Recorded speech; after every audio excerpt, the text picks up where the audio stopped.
Hi students, it's me Rashid Ayub, professor mathematics. हमारा आज का टॉपिक है जी कॉज एंड इफेक्ट।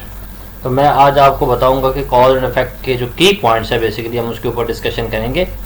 तो जैसे आप होपफुली कि इसको सीख लेंगे तो फिर जितने भी कॉज एंड इफेक्ट के क्वेश्चंस होंगे वो होपफुली आप आसानी से सॉल्व कर सकते हैं। तो जो MD-CAT में क्वेश्चन आने हैं कॉज एंड इफेक्ट के, उससे रिलेटेड पहले हम समझते हैं कॉज एंड इफेक्ट है क्या। तो पहले देखिए जी, जनरल फिनोमिना जो है ना वो ये है कि मतलब नेचर का जो लॉ भी है कि जो बीज आप बोएंगे उसी की फसल काटेंगे। तो कॉज एंड इफेक्ट भी यही है, जो आप अमली तौर पे करेंगे तो उसका नतीजा भी आपको वैसा ही मिलेगा।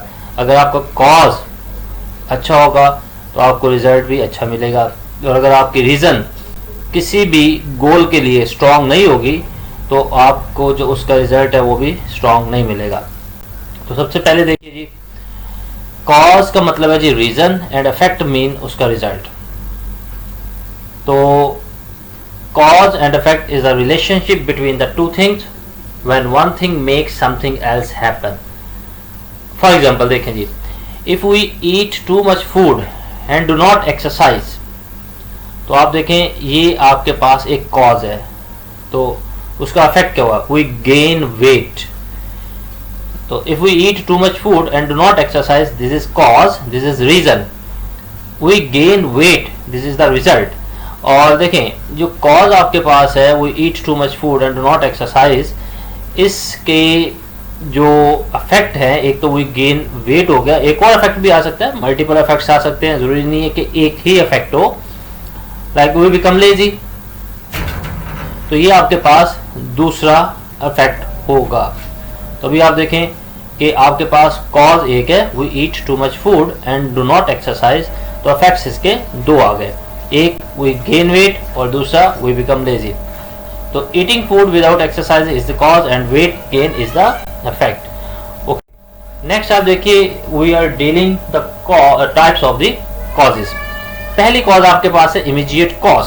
आप देखें जो इमीडिएट कॉज होती है, मतलब दूसरी प्रिंसिपल कॉज है, कॉमन कॉज है, इंडिपेंडेंट कॉज है, ये सारी की सारी आपके पास टाइप्स ऑफ कॉज जो कॉज एंड इफेक्ट के क्वेश्चन आएंगे उसकी जो ऑप्शन होगी उसमें यूज होते हैं। तो इसलिए आपको इन टाइप्स का समझना बहुत जरूरी है, स्पेशली जो थर्ड और फोर्थ टाइप है ना उसको समझना बहुत जरूरी है। तो सबसे पहले देखिए जी, इमीडिएट कॉज क्या होती है?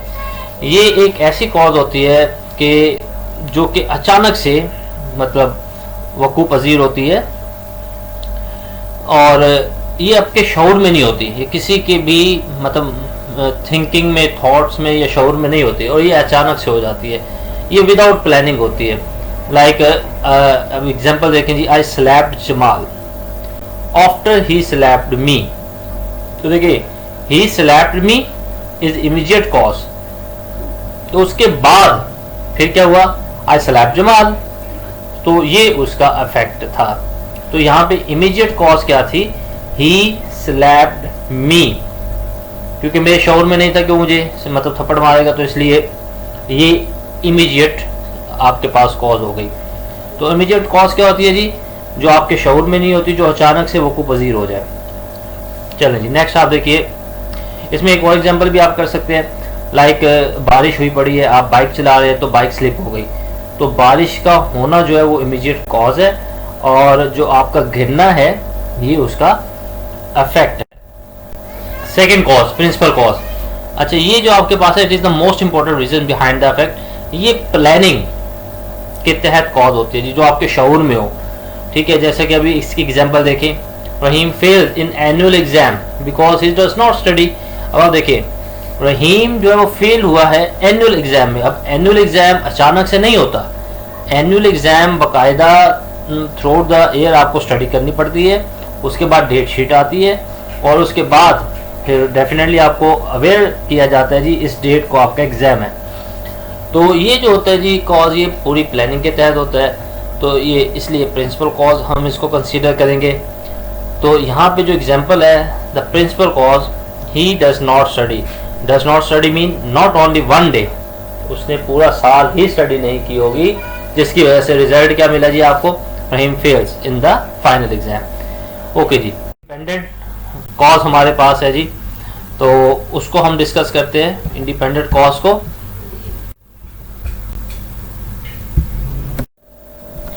इंडिपेंडेंट कॉज देखें स्टूडेंट, इसको एक क्वेश्चन के ज़रिए समझते हैं और आपको पेपर के अंदर इस क्वेश्चन का जो पैटर्न है वो भी समझ आ जाएगा और जो ऑप्शन है वो भी पता चल जाएगी।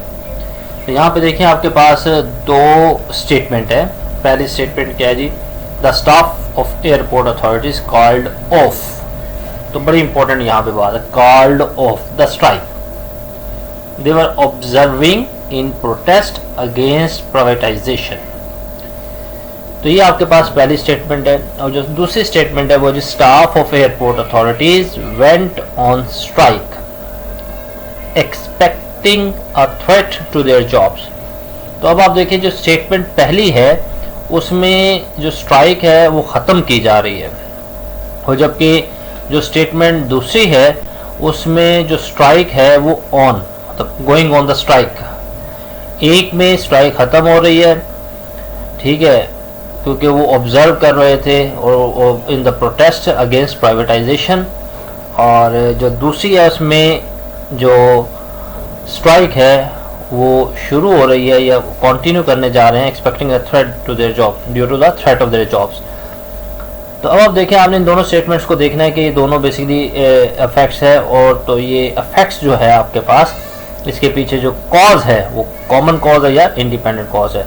तो वेरी सिंपल, अब जो पहली स्टेटमेंट है वो स्ट्राइक ऑफ हो रही है उसमें, और जो दूसरी स्टेटमेंट है उसमें स्ट्राइक ऑन हो रही है। तो ये दोनों किसी कॉमन कॉज की वजह से नहीं हो सकते, इसलिए हम इसको कंसीडर करेंगे कि both statement are effects of independent causes. So the right option is delta. तो नेक्स्ट आप देखिए जी, ये कुछ की पॉइंट्स है जी आपके पास। अगर दो स्टेटमेंट आपके पास आ जाए तो आप उनके दरमियान ये जो वर्ड्स हैं because, so, consequently, since, as a result, for the reason, therefore को यूज करके मतलब सेंस डेवलप कर सकते हैं दो स्टेटमेंट्स की। जैसे अभी आप देखिए, जो नेक्स्ट मैं एग्जांपल देता हूँ इसकी, बॉल रोल्ड, तो ये इफेक्ट है because a boy kicked it. तो कॉज में क्या था, अ बॉय किक्ड इट, तो उसका जो इफेक्ट हुआ बॉल रोल्ड। तो मैंने क्या यूज किया इसके दरमियान, बिकॉज, और ये आपने देखा होगा कि दोनों स्टेटमेंट में सेंस डेवलप हो गई। अब देखिए, so a boy kicked the ball so it rolled. अब इसी को आप ऐसे भी कर सकते हैं, a boy kicked the ball therefore it rolled. तो ये जो आपके पास वर्ड्स है, ये अब इनको आप यूज करके दोनों स्टेटमेंट्स के दरमियान जो रिलेशनशिप है वो डेवलप कर सकते हैं, और ये आपको मतलब आसानी होगी इसमें ये स्टेटमेंट को आइडेंटिफाई करने के लिए कि which one is cause and which one is effect. जैसे कि लास्ट लाइन आप देखिए, एज अ रिजल्ट वाली, the boy kicked the ball as a result it rolled. तो स्टूडेंट्स, ये आपके पास कुछ की पॉइंट्स हैं, इन की पॉइंट्स को आप यूज करके कॉज एंड इफेक्ट के हर क्वेश्चन को आसानी से सिंप्लीफाई कर सकते हैं और इसकी जो ऑप्शन है उसको समझ सकते हैं। Thank you very much. Next इंशाल्लाह वीडियो में मैं आपको जितने भी क्वेश्चन होंगे कॉज एंड इफेक्ट के, with the help of this की पॉइंट्स उसको सॉल्व करने की कोशिश करेंगे। चलिए।